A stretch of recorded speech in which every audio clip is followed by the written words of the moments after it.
देखो भाई ध्यान देना सभी के सभी, प्लेन चल रहा है, प्लेन की इक्वेशन पहली बात आप थी normal equation of the plane, normal equation of the plane. Normal equation of the plane किस केस में निकालते थे हम? ये कोई प्लेन दे रखा है,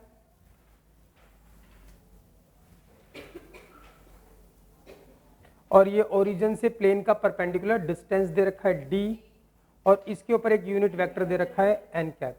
तो इस प्लेन की इक्वेशन निकालने के लिए हम इसके ऊपर छोड़ते थे क्या? एक variable point x, y and z। इस वेरिएबल पॉइंट का एक पोजीशन वेक्टर क्या होगा?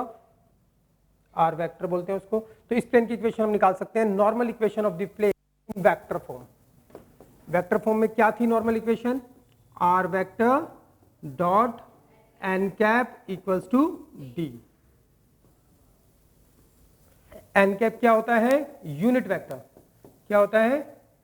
l I cap m j cap n k cap. और d क्या होता है?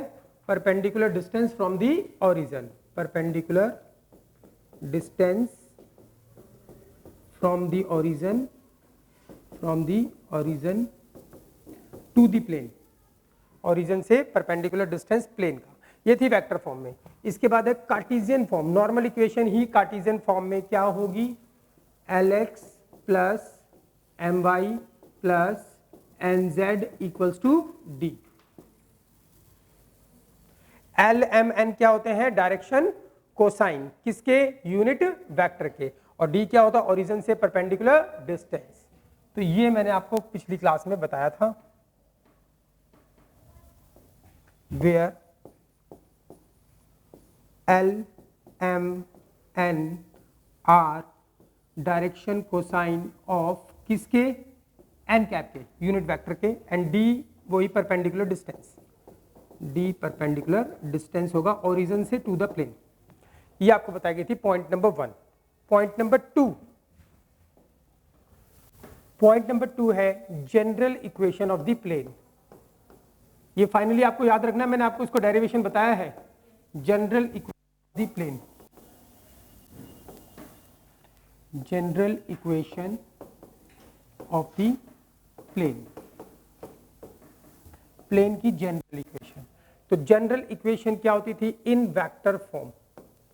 और ये हम कब निकालते हैं? जब कोई एक प्लेन दे रखा है, कैसा मर्जी कहीं भी एक प्लेन दे दिया, इस प्लेन के ऊपर एक परपेंडिकुलर वेक्टर दे दिया, क्या?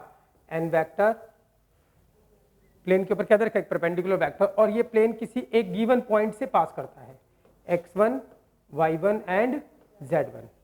और इस गिवन पॉइंट का ओरिजिन से पोजीशन वेक्टर निकालोगे तो उसका नाम क्या है? r vector.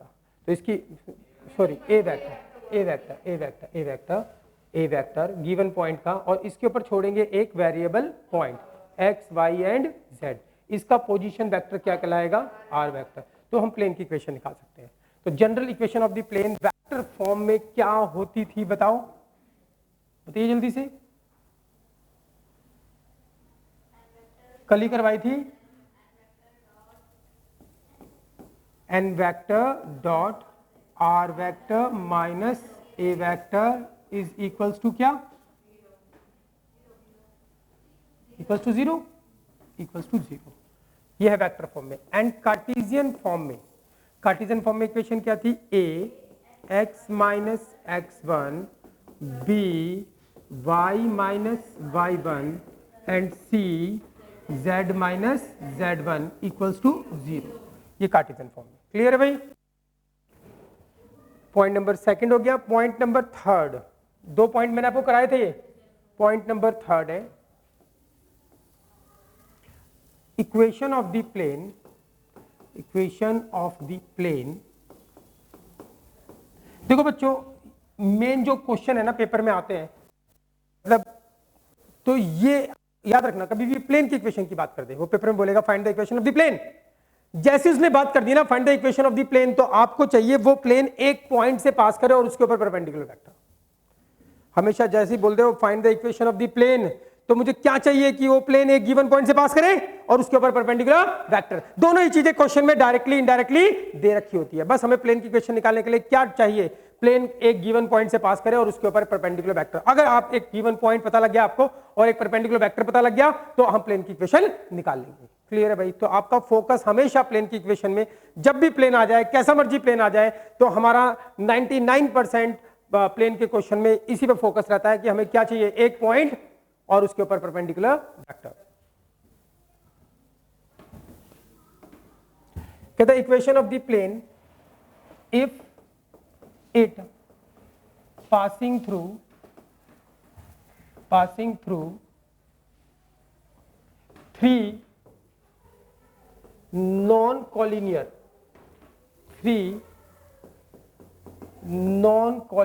points।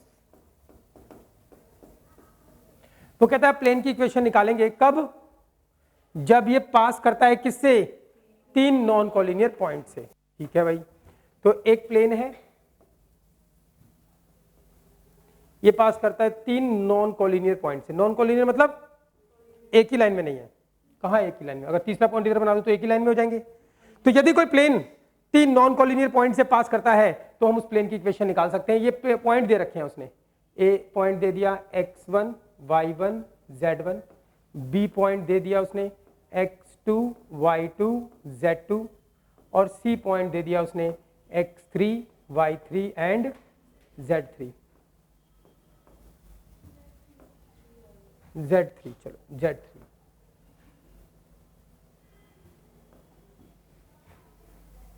मुझे ए नाम अच्छा नहीं लग रहा, बी नाम अच्छा नहीं लग रहा, सी नाम अच्छा नहीं लग रहा, तो उसका नाम रखते हैं कुछ बढ़िया। तो एक प्लेन पास करता है तीन नॉन कॉलिनियर पॉइंट से, नाम है उन पॉइंट का एस आर के। किससे पास करता है वो? एस आर के। तीन पॉइंट से पास करता है। ठीक है भाई? कोई दिक्कत किसी को? तीन नॉन कॉलिनियर पॉइंट से पास करता है, बोलता है इस प्लेन की इक्वेशन निकालो। तो मैंने तुम्हें अभी बताया कि प्लेन की इक्वेशन जब भी निकालने की बात करें तो हमारा फोकस किस बात पे रहना चाहिए, एक पॉइंट से पास करे और उसके ऊपर परपेंडिकुलर वेक्टर। एक पॉइंट से पास करे और उसके ऊपर परपेंडिकुलर वेक्टर।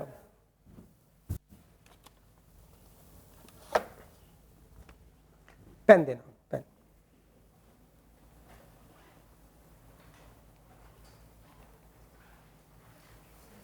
एक चाहिए, बस एक चाहिए। एक प्लेन है, मान लो प्लेन पे है, इस पे तो लाइनें खींच दी मैंने। एक प्लेन तीन पॉइंट से पास करता है, एक ये रहा, एक ये रहा, एक ये रहा। ठीक है भाई? तीन पॉइंट से पास करता है, एस आर के। तो मुझे इस प्लेन की इक्वेशन निकालने के लिए बोल रहा है, एक प्लेन तीन पॉइंट से पास कर रहा है, मुझे पता प्लेन की इक्वेशन निकालने के लिए क्या चाहिए, एक पॉइंट और उसके ऊपर परपेंडिकुलर वेक्टर। तो पॉइंट तो तीन तीन दे दिए, एक पसंद कर लूंगा, कोई सा भी पॉइंट का यूज करके निकालूंगा, आंसर आएगा उससे। तो एक पॉइंट तो उसने कितने दे दिए, तीन। एक प्लेन तीन नॉन कॉलिनियर पॉइंट से पास करता है, बोलता है इस प्लेन की इक्वेशन निकालो। हमको मालूम है प्लेन की इक्वेशन निकालने के लिए हमें एक पॉइंट और परपेंडिकुलर वेक्टर। मैं बार बार इस बात को बोल रहा हूं, कुछ तो कारण होगा कि एक प्लेन की इक्वेशन निकालने के लिए हमेशा क्या चाहिए, एक पॉइंट और परपेंडिकुलर वेक्टर। हमारा फोकस ही उस पर रहता है। जैसे प्लेन की इक्वेशन बोलेगा तो मेरे को पता लग गया मुझे क्या चाहिए, एक पॉइंट और परपेंडिकुलर वेक्टर। अब मैं देखूंगा वो पॉइंट कैसे आएगा, अब फिर मैं देखूंगा वो परपेंडिकुलर वेक्टर कैसे आएगा। तो एक प्लेन तीन पॉइंट से पास करता है, इसकी इक्वेशन निकालने की बात कर रहा है वो। तो ठीक है भैया, तो प्लेन की इक्वेशन निकालने के लिए हमें एक पॉइंट चाहिए। कितने पॉइंट है, तीन है। एक पसंद कर लो, कोई सा पसंद करके निकालोगे, आंसर सबसे सेम आएगा। तो ठीक है, एक पसंद कर लिया।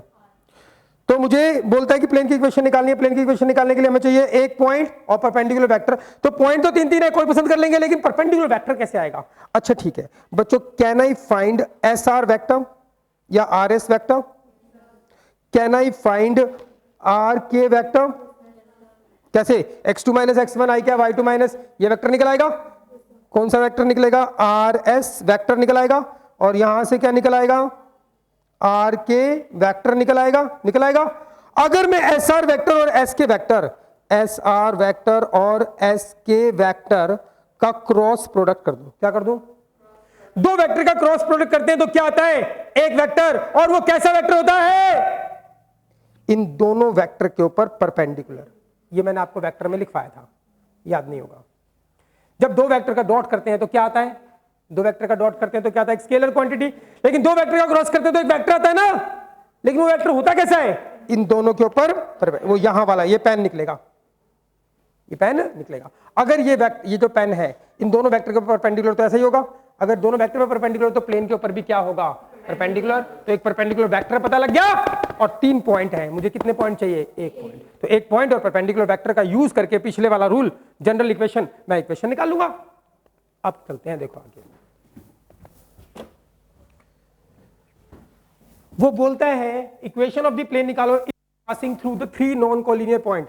एक प्लेन की इक्वेशन निकालना है जब वो 3 पॉइंट से पास करता है, 3 पॉइंट दे दिया, हमें तो 1 पॉइंट चाहिए, तो क्या करेंगे, तीनों में से कोई एक पॉइंट पसंद करेंगे और हमें क्या चाहिए, एक परपेंडिकुलर वेक्टर। अब क्वेश्चन ये उठता है परपेंडिकुलर वेक्टर कैसे आएगा, तो कोई दिक्कत वाली बात ही नहीं है भाई। Can I find S R vector, can I find S K vector, ये 2 वेक्टर आ जाएंगे। तो जैसे मैं इनका क्रॉस करूंगा तो इन दोनों के ऊपर क्या मिल जाएगा मुझको, एक परपेंडिकुलर वेक्टर मिल जाएगा, एक परपेंडिकुलर वेक्टर मिल जाएगा। यस और नो, वो क्यों, उसका नाम रख देते हैं एन वेक्टर। और वो कैसे मिलेगा, इन दोनों का क्रॉस करने से, S R vector cross S K vector. Clear, S R vector cross S K vector करोगे तो इन दोनों के ऊपर क्या मिलेगा, एक परपेंडिकुलर वेक्टर एन वेक्टर आ जाएगा। अब एन वेक्टर आ गया और एक पॉइंट कोई भी पसंद करो, ये करो ये करो ये करो, तो फिर इक्वेशन ऑफ द क्या आ जाएगी, प्लेन। क्या आएगी इक्वेशन ऑफ द प्लेन, बताओ। वेक्टर फॉर्म में क्या आएगी, एन वेक्टर डॉट क्या, r vector minus A vector equals to क्या, 0। ये आएगी। एन वेक्टर क्या होगा, यहां से निकलेगा। ए वेक्टर क्या होगा, कोई सा भी पॉइंट, इसको बोल दो ए वेक्टर, या इसको बोल दो ए वेक्टर ये होगा, और आर वेक्टर इसके ऊपर वेरिएबल पॉइंट छोड़ेंगे जो। क्लियर है भाई, तो इक्वेशन तो वही रहेगी। एंड कार्टेशियन फॉर्म में क्या होगी, A X minus x1 B Y minus y1 and plus C z minus z1 equals to क्या, 0। अच्छा बता दो मुझको, ए बी सी क्या होंगे, जो परपेंडिकुलर एन वेक्टर आएगा उसके आगे जो एलिमेंट होंगे डायरेक्शन रेशियो, वो होते हैं ए बी सी। पीछे जो हमारे पास ए बी सी था, इसके अंदर क्या था, जो एन वेक्टर था, क्या लिखा था मैंने, एन वेक्टर याद करो, A I cap plus B J cap plus C, तो ए बी सी ये वाले यूज होते हैं। तो A X minus x1 Y minus y1 z minus z, ध्यान देना भाई प्लीज। तो जो एन वेक्टर आएगा उसके आगे क्या आते हैं, A direction ratio of the vector, तो ए एक्स माइनस x तो variable point, x minus x1 इसको बोलो, y माइनस y1 इसको बोलो, z माइनस z1 इसको बोलो, इसको बोलो या इसको बोलो या इसको, कोई एक पॉइंट बातें याद रहेंगी। पॉइंट नंबर 4,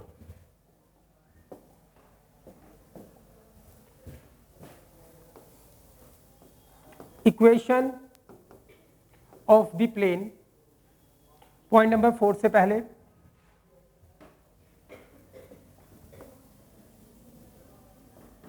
ये point number 5, sorry point number 4 ही है, पॉइंट नंबर 4 ही चल रहा है। पॉइंट नंबर 4 में इसको नाम दे रहा हूं। अगर कभी आप इक्वेशन प्लेन की अपनी तरफ से लेट करना, कभी हो सकता है ना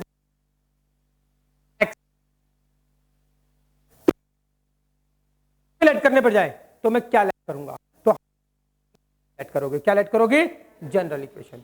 तो कभी लेट करनी पड़े इक्वेशन, कभी प्लेन की इक्वेशन लेट करनी पड़े तो हम जनरल इक्वेशन लेट करते हैं, जनरल इक्वेशन लेट करते हैं। और जनरल इक्वेशन क्या थी हमारे पास, A X minus x1 B Y minus y1 C Z minus, यही थी।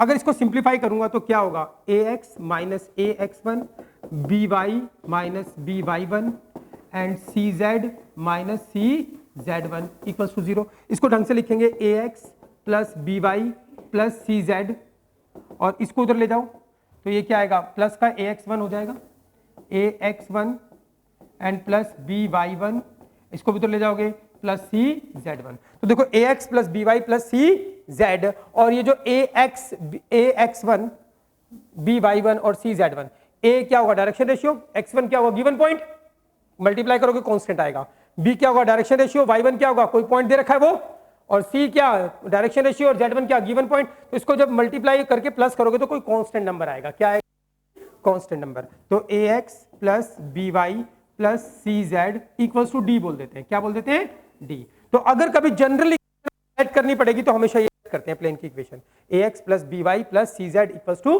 D, where a b c क्या होते हैं आगे के एलिमेंट, डायरेक्शन रेशियो किसके, परपेंडिकुलर वेक्टर के, एन वेक्टर के, यस और नो।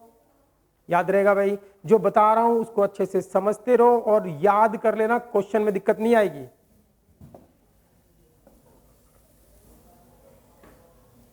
अब फाइनली क्या है, कभी आपको इक्वेशन लेट करनी पड़ेगी तो हम जनरल इक्वेशन लेट करते हैं। वो जनरल इक्वेशन क्या होती है, ax plus by plus cz equals to D.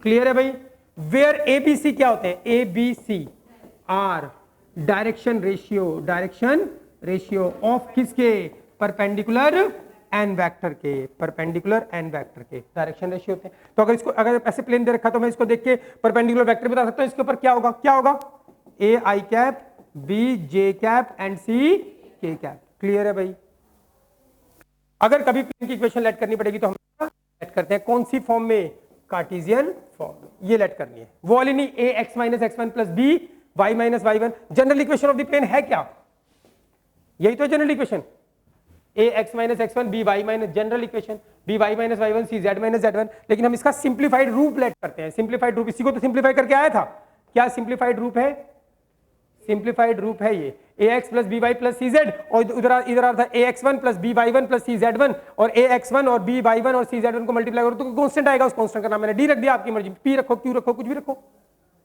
तो ये लेट करते हैं कौन सी फॉर्म में, कार्टेशियन फॉर्म में। और जनरल इक्वेशन वेक्टर फॉर्म में अगर लेट करनी पड़े, जरूरत नहीं पड़ेगी, तो आप ये लेट करोगे r vector dot N vector equals to D. N vector क्या है, परपेंडिकुलर वेक्टर, एन वेक्टर क्या है, परपेंडिकुलर वेक्टर, और डी क्या है, कोई कांस्टेंट नंबर। डी ओरिजिन से परपेंडिकुलर डिस्टेंस नहीं है, वो तो तब होता है जब यहां पे एन कैप होता, क्या होता, यूनिट वेक्टर होता, यूनिट वेक्टर, तब डी होता, डी क्या होता, ओरिजिन से परपेंडिकुलर डिस्टेंस। बस अभी आप इतना याद रखोगे कि अगर जनरल इक्वेशन कभी लेट करनी पड़ी तो हम ये लेट करते हैं कार्टेशियन फॉर्म में, और वेक्टर फॉर्म में ये लेट करते हैं, जो कि हमें लेट करने की जरूरत पड़ेगी नहीं। क्लियर है भाई, आपको मेन ये याद रखना है, मेन ये पॉइंट बहुत खास है भाई, बहुत ही ज्यादा खास, इस पे हम सारे क्वेश्चन करते हैं। पॉइंट नंबर 5, पॉइंट नंबर 5 के अंदर के निकालने की बात, कभी भी किसी पॉइंट के निकाल, वो बोलता है कि ये वाला पॉइंट निकालो, और 3D में जैसे ही कोई पॉइंट निकालने की बात करेगा तो आप हमेशा याद रखना कि अगर कभी भी कोई पॉइंट निकालना है तो वो पॉइंट जिस लाइन के ऊपर है पहले उस लाइन की इक्वेशन निकालनी पड़ेगी। अगर 3D में कभी भी किसकी बात करें, एक पॉइंट निकालने की बात करें, 3D में बोले फलाना फलाना पॉइंट निकालो, तो जैसे ही उसने बोल दिया एक पॉइंट निकालने की बात कर दी, जैसे वो बोले पॉइंट निकालना है, तो आप देख लेना वो पॉइंट जिस लाइन के ऊपर होगा पहले उस लाइन की इक्वेशन निकालेंगे। और लाइन की इक्वेशन निकालने के लिए क्या चाहिए कि वो किसी गिवन पॉइंट से पास करे। ये वाला पॉइंट मुझे निकालना है, ये गिवन पॉइंट दे रखा है x1 y1 एंड z1, ये पॉइंट दे रखा है, एक पॉइंट से पास करती है, और इस लाइन के क्या चाहिए, डायरेक्शन रेशियो या इसके पैरेलल वेक्टर चाहिए, इसके पैरेलल वेक्टर, इसके पैरेलल वेक्टर दे दिया उसने B vector A I cap plus B J cap plus C K cap. तो हम इस लाइन की इक्वेशन निकाल लेंगे। क्या होगी इस लाइन की equation, x minus x one by A and y minus y1 by B और z minus z1 by C. Clear है भाई। अभी जैसे प्लेन चल रहा है ना, तो तुम्हें अभी थोड़ी कंफ्यूजन होगी कि यार लाइन में क्या थी इक्वेशन, प्लेन में क्या थी, ऐसे ऐसे खिचड़ी पकेगी। मैं अभी आज से 15 दिन बाद में अगर मैं पूछूंगा लाइन की इक्वेशन बताओ, तो तुम सोचते रह जाओगे। हाँ होगा, ऐसा होता है। जो बार बार प्रैक्टिस नहीं करेगा वो सोचेगा यार क्या था, आता तो था, क्वेश्चन भी करे थे सारे, अब पता नहीं लग रहा। इसलिए बार बार पढ़ना। 3D एक ऐसा टॉपिक है, बिल्कुल आसान है, लेकिन ये मुश्किल इसलिए बनता है क्योंकि इसकी प्रैक्टिस नहीं करते हैं।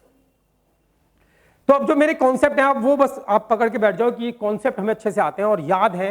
जो जो मैं आपको बता रहा हूं अलग से पॉइंट्स, तो एक क्वेश्चन अगर अटक जाए तो गुद्दी पकड़ लेना मेरी, चाहे कितना टफ से टफ क्वेश्चन क्यों ना हो, चाहे एनसीईआरटी में हो या बाहर हो, आर डी शर्मा में हो, आर एस अग्रवाल में हो, किसी पेपर में आ रखा हो, एक भी क्वेश्चन अटकेगा नहीं, बस ये कॉन्सेप्ट पकड़ के बैठना।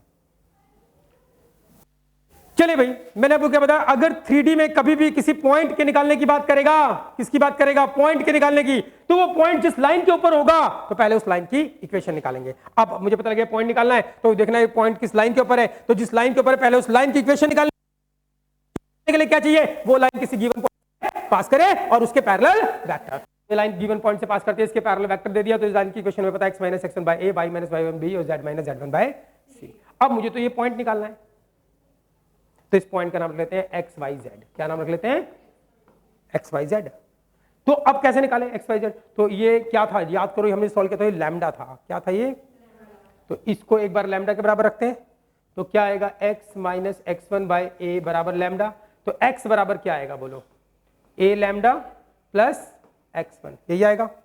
और इसको बराबर रखोगे लैम्डा के, तो y बराबर क्या आएगा, b lambda and plus y1, और z बराबर क्या आएगा, c लैम्डा प्लस z1। तो ये x y z ये पॉइंट आ गया हमारे पास, क्या आ गया, क्या आ गया भाई, a लैम्डा प्लस x1, दूसरा क्या है b lambda plus y1, c lambda plus z1। तो ये पॉइंट निकल गया, यही पॉइंट निकालना था। अब इसमें एक और चीज निकालनी पड़ेगी, क्या, लैम्डा की वैल्यू। लैम्डा की वैल्यू निकालने के लिए वो कोई कंडीशन, लैम्डा की वैल्यू मैं आपको अगर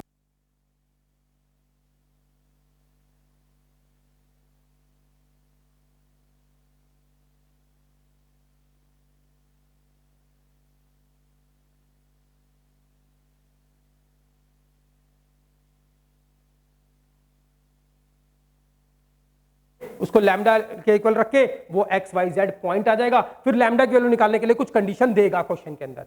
कहानी समझ में आ रही है भाई,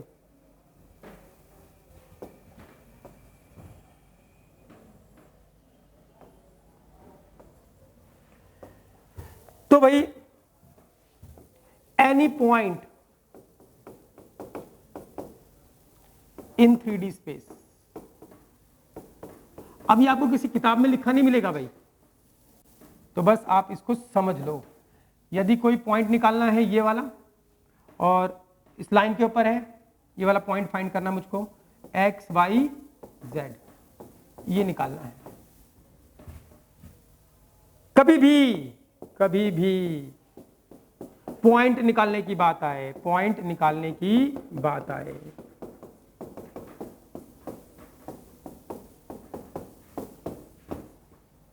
कभी भी पॉइंट निकालने की बात आए, तो वो पॉइंट जिस लाइन पर है, वो पॉइंट जिस लाइन पर है,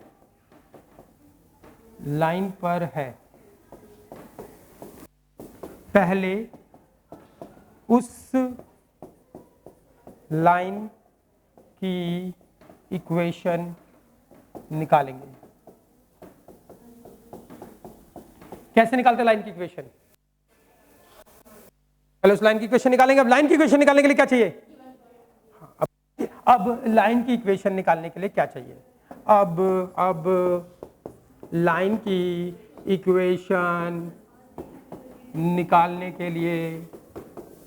निकालने के लिए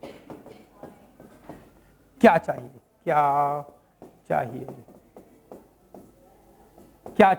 क्या चाहिए, एक पॉइंट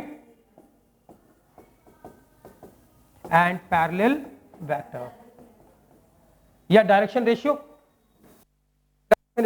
तो ये भैया आपको अच्छे से याद रख लेना है, क्लियर है भाई। अब हमें पता लग गया, अगर ये वाला पॉइंट हमको निकालना है, क्या, एक्स वाई जेड, तो ये लाइन एक पॉइंट से पास करे, क्या, x1 y1 एंड z1, इसके पैरेलल वेक्टर या डायरेक्शन रेशियो, इसके पैरेलल वेक्टर b वेक्टर पता लग गया आपको, क्या, a I cap plus b j cap plus c k cap. तो इस लाइन की इक्वेशन आ जाएगी x - x1 a and y - y1 b and z - z1 c। इसको इक्वेट कर दो किससे, लैम्डा से, तो आपको पता लग जाएगा x बराबर क्या होगा, a lambda plus x1, y बराबर क्या होगा, b lambda plus y1 and z बराबर क्या होगा, सी लैम्डा प्लस Z1 इक्वेट करके आ जाता है।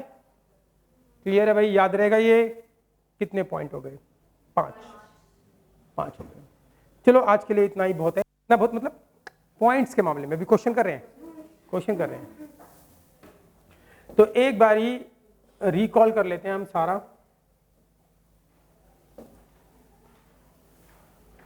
पहली बात, normal equation of the plane कब निकालते हैं? जब क्या दे रखा हो? प्लेन का ओरिजिन से परपेंडिकुलर डिस्टेंस और क्या, एक यूनिट वेक्टर। तो हम प्लेन की इक्वेशन निकाल लेते हैं नॉर्मल फॉर्म में, R vector dot N cap equals to D. और अगर प्लेन की इक्वेशन मान लो ये दे रखी है R vector dot N vector equals to कुछ डी, या स्मॉल में लिखी है R vector dot N vector equals to D, तो ये नॉर्मल इक्वेशन नहीं है। नॉर्मल इक्वेशन कब होती है? जब यहां पर क्या होना चाहिए? एन कैप होना चाहिए। यहां पर क्या होना चाहिए? एन कैप, और ये डी ओरिजिन से परपेंडिकुलर डिस्टेंस। अभी अगर ऐसे लिखी है R vector dot N vector equals to D, या स्मॉल में लिखी है R vector dot N vector equals to D, तो ये जनरल इक्वेशन है। कौन सी इक्वेशन है? General equation. जनरल इक्वेशन कभी लेट करनी हो तो ये लेट करते हैं कार्टेशियन फॉर्म में, और वेक्टर फॉर्म में क्या लेट करते हैं? R vector dot N vector equals to D. ये नॉर्मल नहीं है। और अगर कोई जनरल इक्वेशन दे रखी है उसको नॉर्मल फॉर्म में कन्वर्ट कर लिया तो हमें क्या पता लग जाएगा? ओरिजिन से परपेंडिकुलर डिस्टेंस इधर जो होगा, अगर ये मान लो इसको मैंने कौन सी फॉर्म में कन्वर्ट कर दिया? इसको एन कैप बना दिया। इसको क्या बना दिया? N cap. तो क्या बन जाएगी? ये नॉर्मल इक्वेशन। और नॉर्मल इक्वेशन क्या बता देगी? जो एन कैप होगा वो क्या होगा? यूनिट वेक्टर, और जिधर जो डी होगा वो क्या होगा? ओरिजिन से परपेंडिकुलर डिस्टेंस। यस और नो? सुनते रहो, बस सीखते रहो। तो ठीक है भाई, ये है नॉर्मल इक्वेशन का formula, R vector dot N cap equals to D. और एन कैप क्या होता है? ओरिजिन से परपेंडिकुलर यूनिट वेक्टर, और डी होता है ओरिजिन से परपेंडिकुलर डिस्टेंस। और यही क्या होती है? कार्टेशियन फॉर्म में। कार्टेशियन फॉर्म में क्या होगी? Lx plus my plus nz equals to D. और एन कैप क्या होता है भाई? एन कैप क्या होता है हमेशा? एन कैप क्या होता है? Li cap, mj cap and n k cap. जो भी एन कैप यानी यूनिट वेक्टर होगा उसके आगे डायरेक्शन रेशियो नहीं होंगे, उसके आगे क्या होंगे? Direction cosine. तभी तो यूनिट बना under root L square plus M square plus N square करोगे तो वो 1 होगा, और रूट 1 कितना आएगा? 1। तो इसका मैग्नीट्यूड कितना हो गया? 1। तभी तो यूनिट वेक्टर। क्लियर है भाई? बस आपको ये सारी चीजें जो बताई हैं वो याद रखना है, पहला। दूसरा, जनरल इक्वेशन ये हो गई एन वेक्टर। एन वेक्टर क्या होगा? Perpendicular vector. पहले केस में तो क्या चाहिए इक्वेशन ऑफ द प्लेन निकालने के लिए? ओरिजिन से परपेंडिकुलर डिस्टेंस डी और उसके ऊपर एन कैप। तो वेक्टर फॉर्म में इक्वेशन क्या होगी? R vector dot N cap equals to D. And Cartesian form में क्या होगी? L I cap plus M J cap plus N K cap. नहीं सॉरी, कौन सी फॉर्म में? कार्टेशियन फॉर्म में क्या होगी? Lx plus my plus nz equals to D. ये कार्टेशियन फॉर्म में हो गई। कौन सी? Normal equation. और जनरल इक्वेशन क्या होगी? कब निकाल सकते हैं? प्लेन की इक्वेशन निकालने के लिए हमेशा हमको क्या चाहिए होता है? एक पॉइंट से पास कर वेक्टर। हमेशा इससे क्वेश्चन करते हैं हम, एक पॉइंट से पास करें और उसके ऊपर परपेंडिकुलर वेक्टर। तो एक पॉइंट से पास करता है उसका पोजीशन वेक्टर ए वेक्टर, और इसके ऊपर वेरिएबल पॉइंट छोड़ा, उसको क्या बोलते हैं? X Y Z. ये आर वेक्टर हो गया, और इसके ऊपर एक परपेंडिकुलर वेक्टर दे रखा है। तो प्लेन की इक्वेशन वेक्टर फॉर्म में क्या होगी? N vector dot R vector minus A vector equals to 0। R vector variable point का वेक्टर है, एन वेक्टर क्या है? परपेंडिकुलर वेक्टर, और ए वेक्टर क्या है? जिस पॉइंट से प्लेन पास करता है। और कार्टेशियन फॉर्म में क्या होगी? A X minus x1 plus B Y minus y1 plus C Z minus z1। A B C क्या होंगे? डायरेक्शन रेशियो किसके? परपेंडिकुलर वेक्टर के। क्लियर है भाई? याद रहेगा? याद रहेगा? 2 पॉइंट हो गए। Point number 3, equation of the plane if it passing through the 3 non collinear point. Plane की इक्वेशन निकालना जब प्लेन कितने पॉइंट से पास करता है? 3। नॉन कोलिनियर मतलब अलग अलग है। तो मुझे प्लेन की इक्वेशन निकालनी है, 3 पॉइंट से पास करता है। मुझे पता है भाई, मैंने तो एक चीज याद रखी, जब भी प्लेन की बात आएगी तो मुझे क्या चाहिए? एक पॉइंट और उसके ऊपर परपेंडिकुलर। जब भी प्लेन की बात, सारे क्वेश्चन पूरे प्लेन में सारे क्वेश्चन 2 पॉइंट पे आधारित है।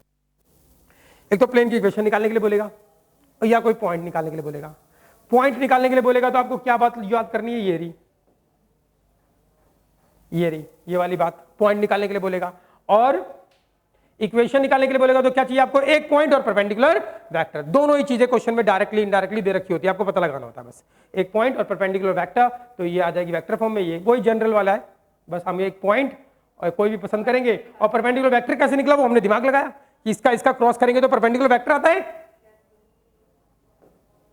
और एक पॉइंट ये हो गया। अगर कभी लेट करनी पड़े प्लेन की इक्वेशन तो क्या लेट करते हैं? General equation. कौन सी? ax plus B Y plus C Z equals to D. ये ओरिजिन से परपेंडिकुलर डिस्टेंस नहीं होता। ये कब होता? जब ये कौन सी होती? Normal equation. और नॉर्मल इक्वेशन होती तो यहाँ पे ए बी सी नहीं होता, यहाँ पे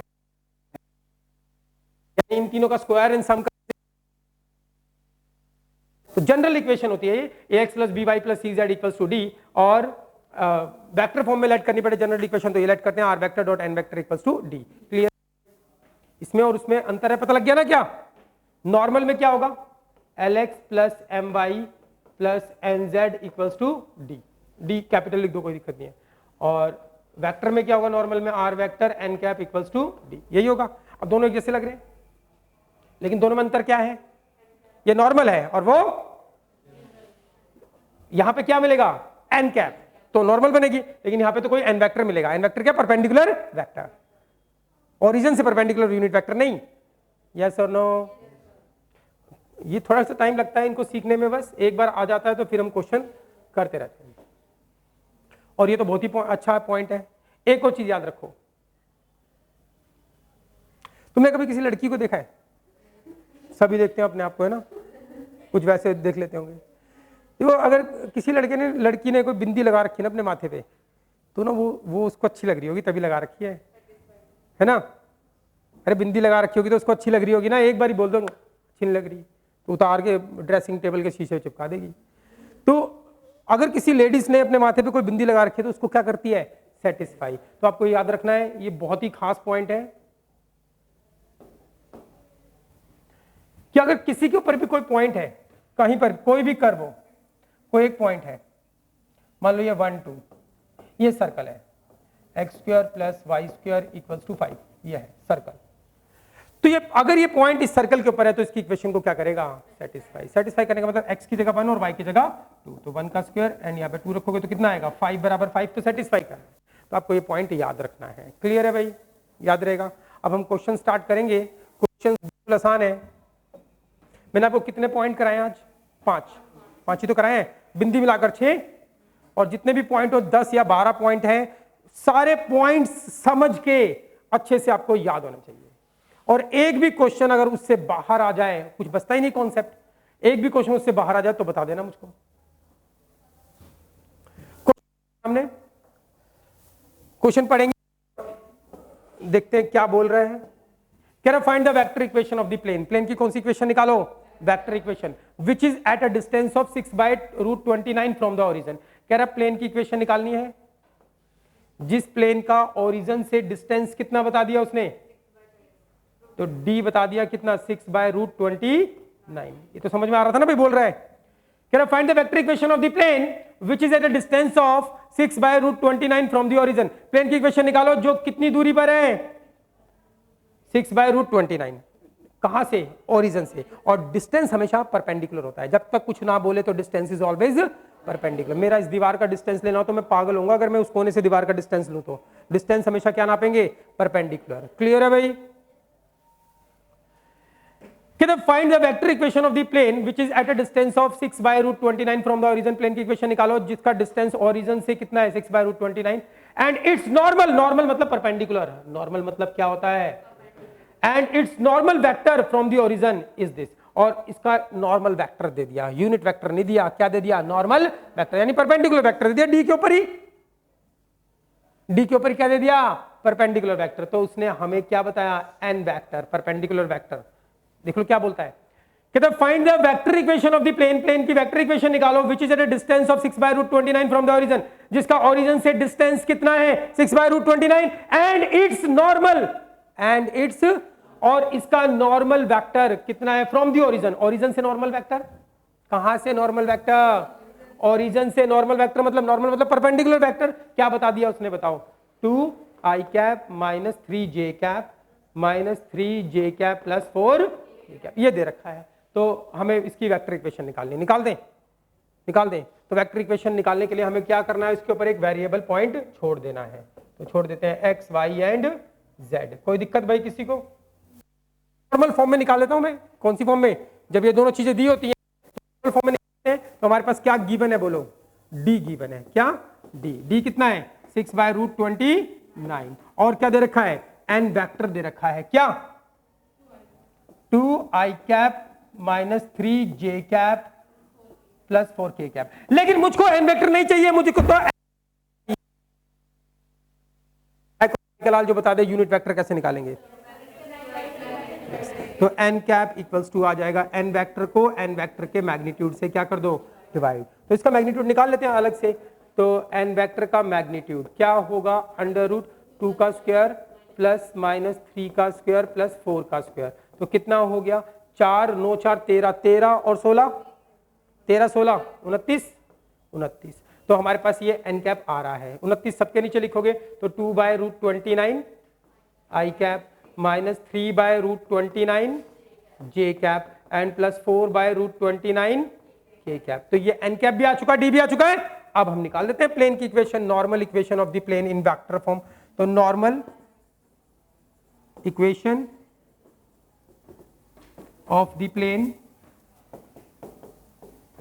इन कौन सी फॉर्म में, वेक्टर फॉर्म में। क्या थी वेक्टर फॉर्म में, R vector dot N cap equals to क्या, डी।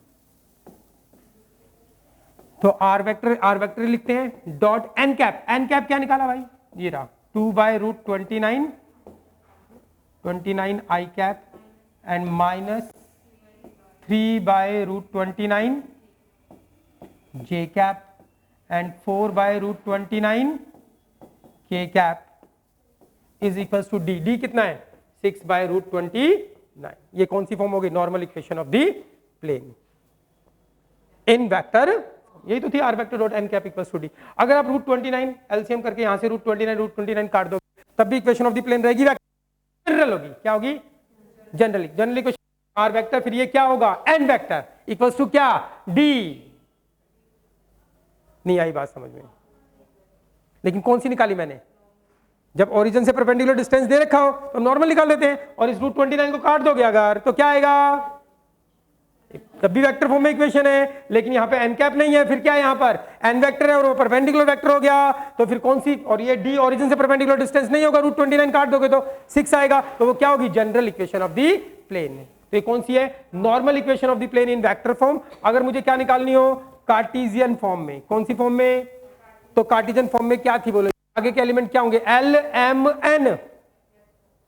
एल जो एन कैप के आगे एलिमेंट होते हैं वो एल एम एन होते हैं ना।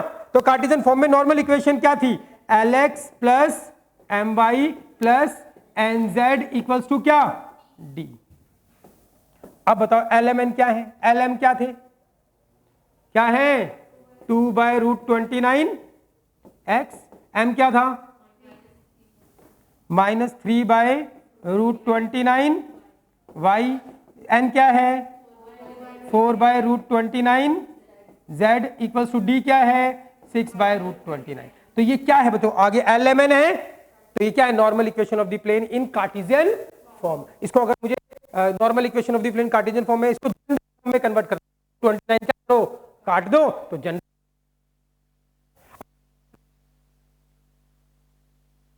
फॉर्म में भी छोड़ सकते हो, जनरल फॉर्म में भी छोड़ सकते हो। समझ में आई बात,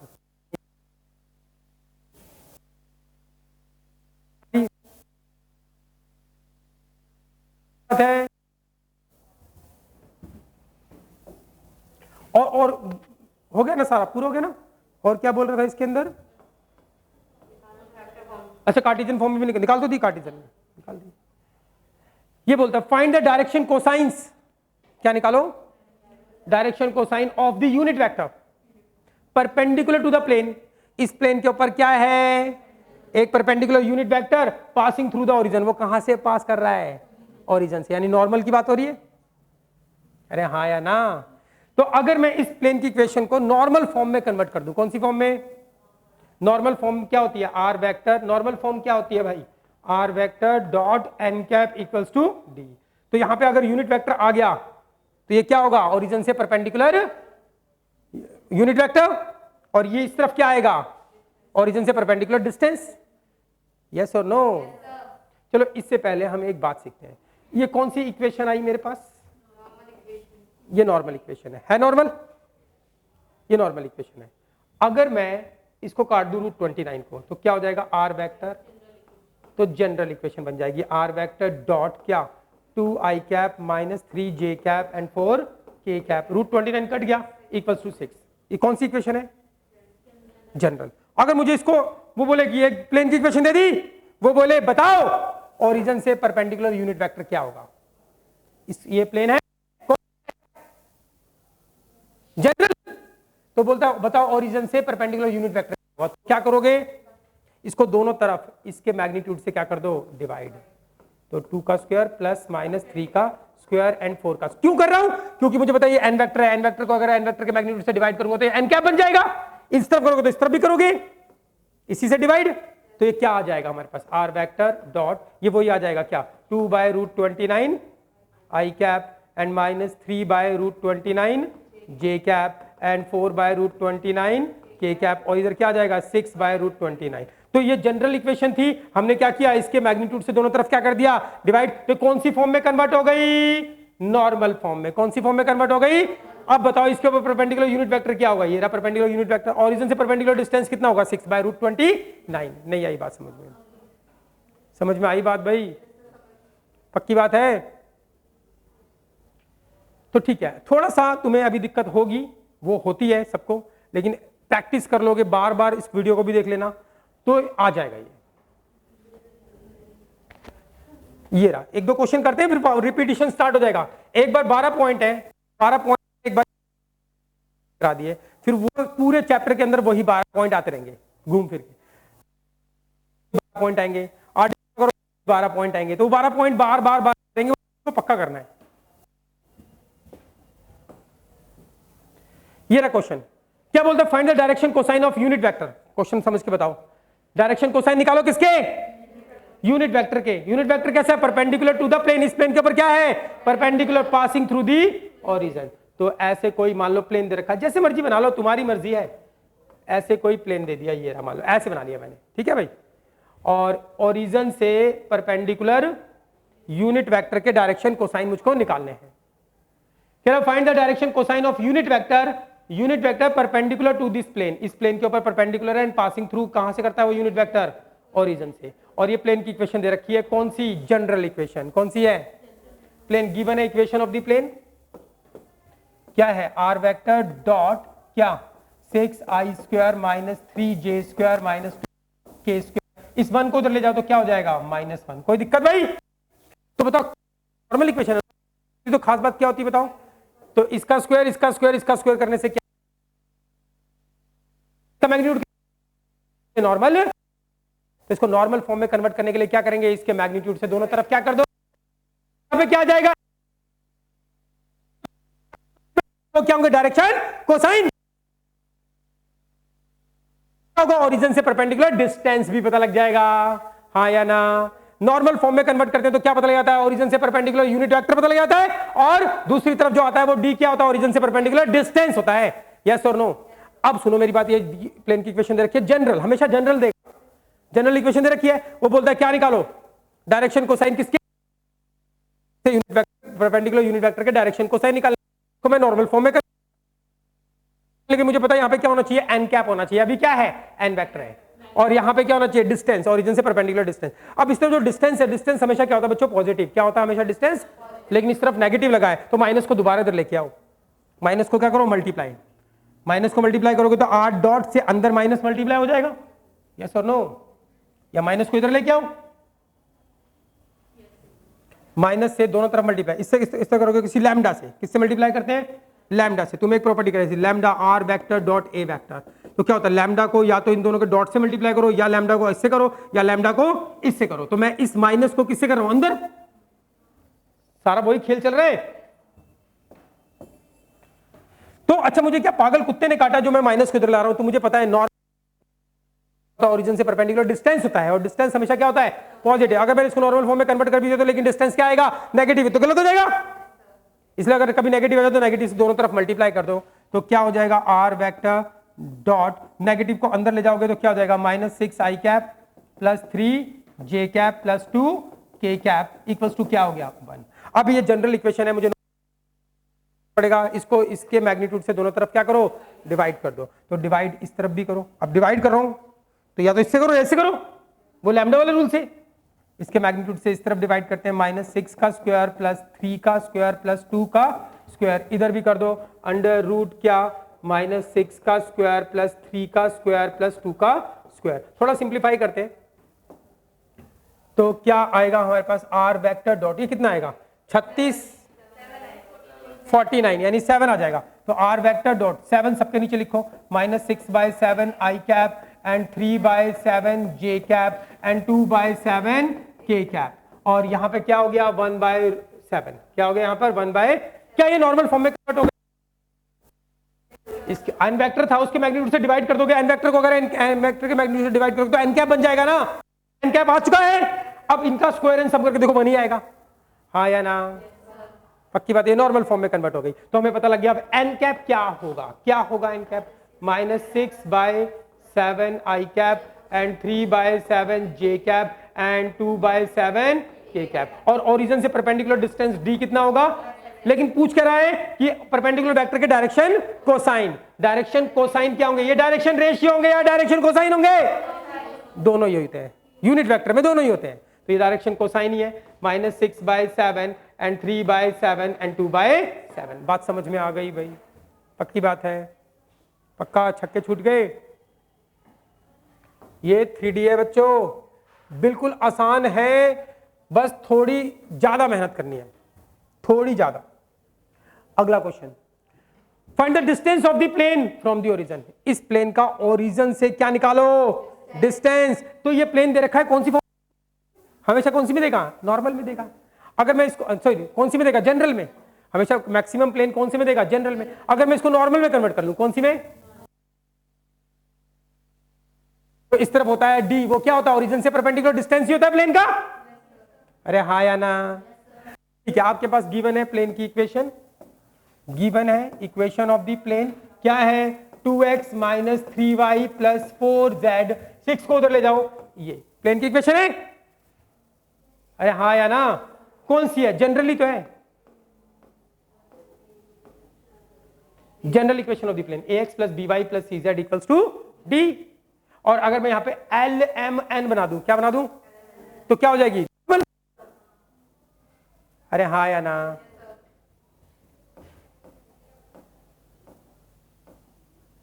जनरल इक्वेशन है, वो बोलता है फाइंड द डिस्टेंस निकालो, कहां से, प्लेन का ओरिजिन से परपेंडिकुलर डिस्टेंस निकालना, डिस्टेंस इज ऑलवेज परपेंडिकुलर। तो बताओ कैसे निकालूंगा, इसको नॉर्मल फॉर्म में कन्वर्ट करते हैं। नॉर्मल फॉर्म में कन्वर्ट करने के लिए क्या करोगे, ये 2 3 4 इसके दोनों के, इसके मैग्नीट्यूड से दोनों तरफ डिवाइड कर दो, इसमें भी देखो एलिमेंट बनाना ना मुझको, तो क्या होगा 2x - 3y + 4z = 6 है, दोनों तरफ डिवाइड कर दो, अंडर रूट किससे, 2² - 3 का स्क्वायर प्लस 4 का स्क्वायर, इधर भी 2 का स्क्वायर प्लस -3 का स्क्वायर प्लस 4 का स्क्वायर, कितना आएगा 29, 29 सबके नीचे आएगा, 2/√29 x - 3/√29 y + 4/√29 z = क्या हो गया 6/√29। क्या ये नॉर्मल में कन्वर्ट हो गई। अब अगर इनका स्क्वायर करके देखो, इसका स्क्वायर प्लस इसका स्क्वायर, ये 1 ही आएगा, इसका मतलब ये LMN ही है, और LMN होते हैं तो LX + my + nz होता है, तो ये क्या होते हैं, ये यूनिट वेक्टर बनता है, और इस तरफ क्या होता है ओरिजिन से परपेंडिकुलर डिस्टेंस, तो ये बन गया नॉर्मल फॉर्म में, अरे हाँ या ना। दोबारा 4 बार वीडियो देखना है बेशक इसकी। तो बताओ ओरिजिन से परपेंडिकुलर डिस्टेंस क्या होगा 6/√29। अगर मैं तुम्हें बोलूं एन कैप बताओ, एन कैप क्या होगा,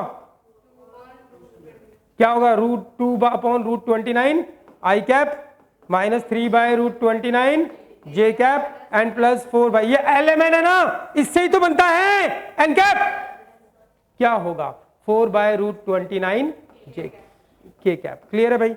अच्छा अगर मैं बोलूं ये कौन सी फॉर्म में है, normal, normal equation of the plane Cartesian form, normal equation of the plane, मैं बोलूं कि normal equation of the plane vector form में निकालो, कौन सी फॉर्म में, तो अब आप इसको देख के डी पता लग गया और एन कैप पता लग गया, तो इक्वेशन क्या हो जाएगी r vector dot n cap = d। तो ये n कैप लिख दो यार यहां पर, और d ये लिख दो, ये वेक्टर फॉर्म में हो गई। चक्कर आ रहे हैं, आ रहे होंगे।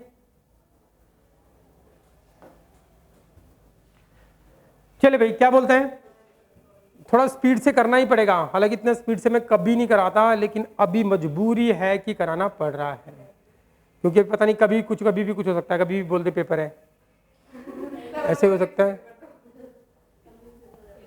और हम ये कोशिश कर रहे हैं, हालांकि सिलेबस खत्म कराना मेरी रिस्पॉन्सिबिलिटी नहीं है, क्योंकि इतने कम टाइम में कैसे होगा, लेकिन मैं कोशिश कर रहा हूँ कि आप यहाँ पे आए हो तो कम से कम आपको पूरा सिलेबस कराऊँ, सैम्पल पेपर कराऊँ और टेस्ट वेस्ट ले लूँ, पक्का तैयार कर दूँ, कोशिश ऐसी। चलिए भाई क्या बोल रहे हैं, फाइंड, ओ हो क्वेश्चन पढ़ लो और बता दो मुझको इसमें क्या खास बात है, मैं वो जो सुनना चाहता हूं वो बोल दो आज।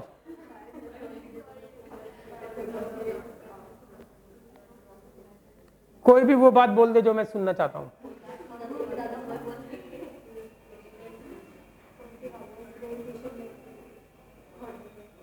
क्या बोल रहे, फाइंड द कोऑर्डिनेट, ओ हो कोऑर्डिनेट बोले तो पॉइंट, और जब भी 3D के अंदर कोई पॉइंट निकालने की बात आएगी, क्या बात आएगी, तो वो पॉइंट जिस लाइन के ऊपर होगा पहले उस लाइन की इक्वेशन निकालेंगे, और लाइन निकालने के लिए क्या चाहिए, किसी पास करे और उसके पैरेलल वेक्टर, तो लाइन की इक्वेशन आएगी, फिर लाइन इक्वेशन को लैम्डा लेट करके any point of the line, और फिर लैम्डा के वैल्यू निकालने के लिए कुछ कंडीशन दे रखी होगी, यस और नो। तो जैसे ही मैंने मुझे बताया प्लेन बोला और जैसे कोऑर्डिनेट, तो पूरा पिक्चर आ गई दिमाग में, क्या करना है, कोऑर्डिनेट बोले तो पॉइंट, और 3D में कभी भी कोई पॉइंट निकालने की बात करेगा तो आपके दिमाग में क्या आना चाहिए, वो पॉइंट जिस लाइन के ऊपर होगा उस लाइन की इक्वेशन निकालनी पड़ेगी। कैसे निकालेंगे, लाइन की इक्वेशन निकालने के लिए अब क्या चाहिए, एक पॉइंट और पैरेलल वेक्टर, और दोनों चीजें, एक पॉइंट ढूंढो और एक पैरेलल वेक्टर ढूंढो, लाइन की इक्वेशन निकालो, उसको लैम्डा लेट करो, तो वो पॉइंट जो आप निकालना चाहते हो वो मनचाहा पॉइंट आ जाएगा, फिर लैम्डा की वैल्यू निकाल के उसमें पुट कर देंगे, फाइनल पॉइंट हो जाएगा। अरे हाँ या ना, क्लियर है भाई। तो देखते हैं क्या बोलते, फाइंड द कोऑर्डिनेट, अच्छा जी